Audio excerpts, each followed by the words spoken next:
thought today I would talk about a statement that has been something, a belief that's been kind of a big part of my life journey. A thing that a pattern that I was taught from my parents that really has affected my life in maybe some negative ways. And I like to believe that, the things that are negative that happen are actually what cause the greatest transformation and change within us. And if we're willing to face and feel our negative experiences, they can actually be our greatest experiences of growth. So while this statement really has been kind of the driving force of why some of the more negative things in my life that have happened, it's also been a statement that has caused the greatest change and transformation within me. And I would say that statement that was taught to me by my parents was tough it out,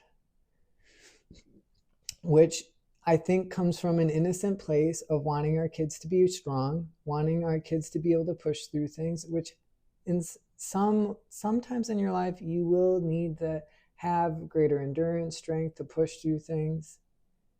And it comes from an innocent place of wanting our kids to learn how to endure things without endure things and not give up on things, which is a valuable lesson. But in my life, the statement of tough it out led me to staying in things that I was not committed to. It's led me staying into relationships that were friendships that were abusive or toxic.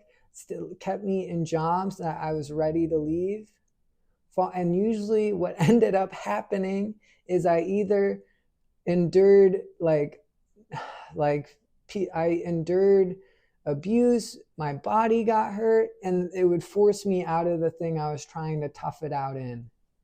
And when we're thinking about people's personality types, I really was born and from a very young age was always trying to please my parents. And I would do things for incredibly long periods of time that they would want me to do that I had no desire doing. Like, for example, I'm an athlete. I love to play sports. But my dad was very into hockey. He was a state champion in high school, very good hockey player.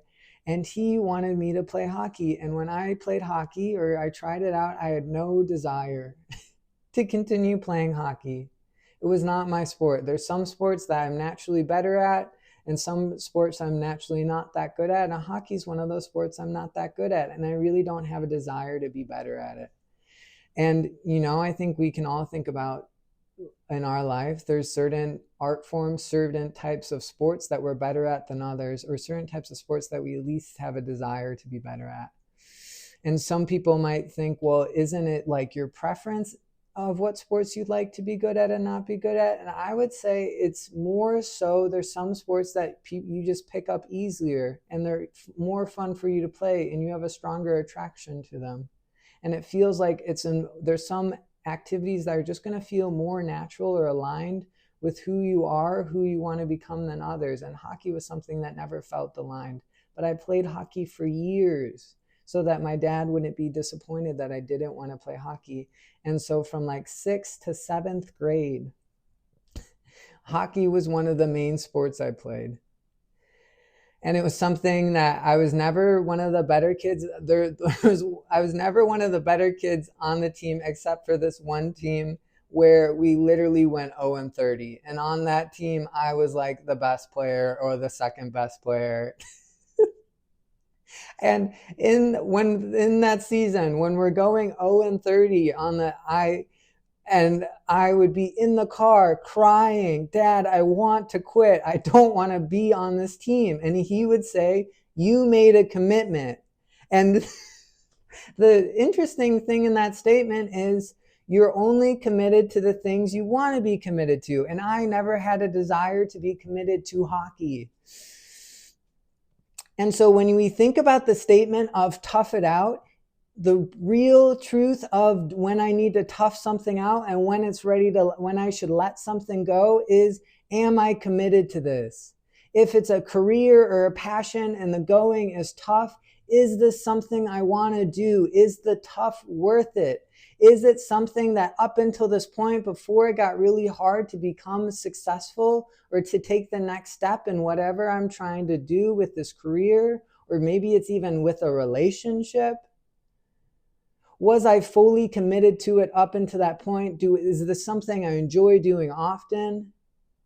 For example, if I had enjoyed hockey and our team went 0-30 and my dad said, you are committed to this, rather than you have made a commitment, you are, or even ask the question, are you committed to this? And I would say no, but in a different reality, maybe I would say yes. And that's something where toughing it out would be good, because you're still building experience. Even if you're losing all your games, you're still getting ice time, you're still practicing, and toughing it out might be something that's actually worthwhile if you're committed to that activity. And you can also think this about relationships too. Is the person that I'm with someone that when I met them, I could viscerally feel that it was a yes in my body?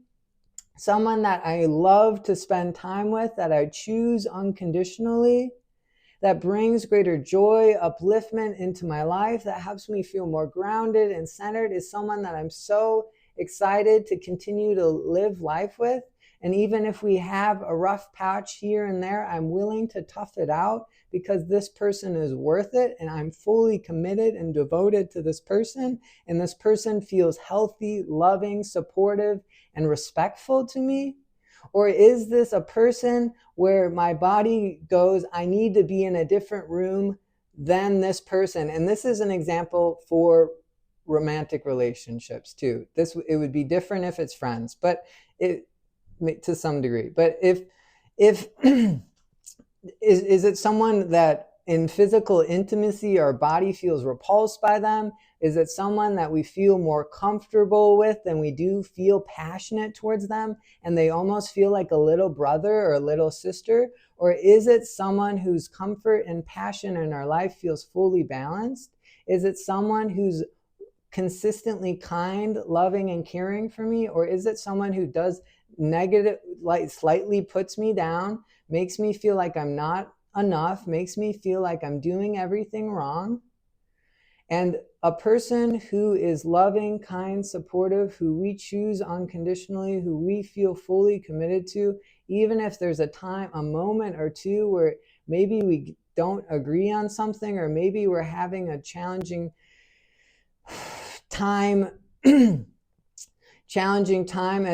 as we're building a business, or a challenging time as we're raising a family, but someone that we generally love to spend time with, that would be a person that it would be worth toughing it out for. If it's someone who we generally feel repulsed by, generally puts us down, does slight microaggressions that make us feel inferior, has a shitty relationship with their feelings, is addicted to alcohol, technology, checks out instead of connects with us, that is someone who probably, when we feel the sentence of I should tough this out, is when you absolutely should not tough that out. It's when you should absolutely move on from them. And of course, we all have to think about who it's going to affect. If we have children, it's something to be mindful of, but we always have to look out. If we're in a relationship that is not helpful, we look out for what is best for us 99% of the time. And 99% of the time, if it's not being with this person, then it's time to move on rather than tough it out. And you can think about this in a job too. And I have had jobs. I love my mom. My mom gives good advice a lot of the time, but one of the things she's really instilled in me is tough it out. And we've had this situation happen a couple of times in our life where there's a job that I really want to quit. And my mom will tell me to tough it out, because if you quit this job, then you won't have a job, is her words. And for the last job that this happened multiple times, but the last job that this happened with was Stretch Lab. And Stretch Lab, pretty much February on, I was feeling ready to move on from that job. And I would talk to my mom and I'd say, Mom, I'm ready to quit this job. And she would say, you don't have another job lined up. You need this job. Do not quit the job. And so I stayed in the job. And then one day I was stretching someone and someone pressed too hard and I tore my shoulder, and then I had to quit the job. And that is not the only time I've been physically hurt by staying in a job for too long. And so we have to think, are we committed? Are we committed to this person? Are we committed to this job? And if we're not feeling committed to the job we're in, then there isn't really a reason to tough it out most of the time. And if it's our only source of income and we don't have parents that are going to give us financial help, I have parents that luckily do that. But if we don't have that, then sure, think about, can I try and get a different job while I'm still having this job? And we all have to be rational and logical of what actually makes the most sense in my life. But if we think about, if we have different options and we're staying in something just because we're trying to tough it out or work things out when we're not feeling fully committed to it, it might be best just to leave and find something different. And even I was in this job, I was doing a part-time job while I was looking for jobs up until January this year. And it was a job, it was just making eBay listings for this like local industrial parts company. And while it was great and remote and I could pick my hours, it really sucked to make eBay listings hour after hour and do things that I could barely figure out what they were, or that or that things I didn't really care about at all. And I always felt like death making these eBay listings, doing this job. And it was nice to have a transition job, but there was also a part of me that literally felt awful doing it. And I also found that spending so much time on my computer, I was then scrolling on my phone more than I typically do. And it was helping me pick up worse habits in my life doing this transition job. And it also was taking time that I could have actually been applying for jobs. And I finally, in New Year's Eve-ish, I said a prayer like, universe, I really don't want to do this job anymore, but I need the income. If the job is no longer serving me, please take it from me. Please take it from me. I don't have the power to quit it on my own. And I said that prayer. And 2 days later, I got an email saying that my boss was saying that he was overspending on the people that he's hired and he had to let me go. And while it's a little bit more tough in my life that I don't have that income anymore, it feels like such an incredible relief. And so instead of toughing it out, sometimes our best option is just to quit and look for something different. And usually the quitting will clear more space for us to have the time to focus on things we enjoy doing, or to look for a job that's going to better suit us. And we all have to be rational and logical of, do I have, like, if I'm willing to quit my job, do I have savings? Do I have someone I could rely on, like a parent? Or if I'm like wanting to leave a relationship, can I talk to my partner about it? Can I communicate to my children? And this kind of flows into the next little thing I would like to talk about, which is boundaries. And when we're setting boundaries in my life, I've found that people can be a little quick to sever cords, or they think boundaries is like karate moves, and anytime someone does something that upsets them, they go, goodbye. and that actually is something that if we cut cords really quickly, we can, one, we're not giving people a chance to self-correct and continue to grow with us, which would actually most of the time be the most healing thing to do, rather than setting a hard boundary. And two, we might be missing out on relationships that actually we still enjoyed or were still serving us.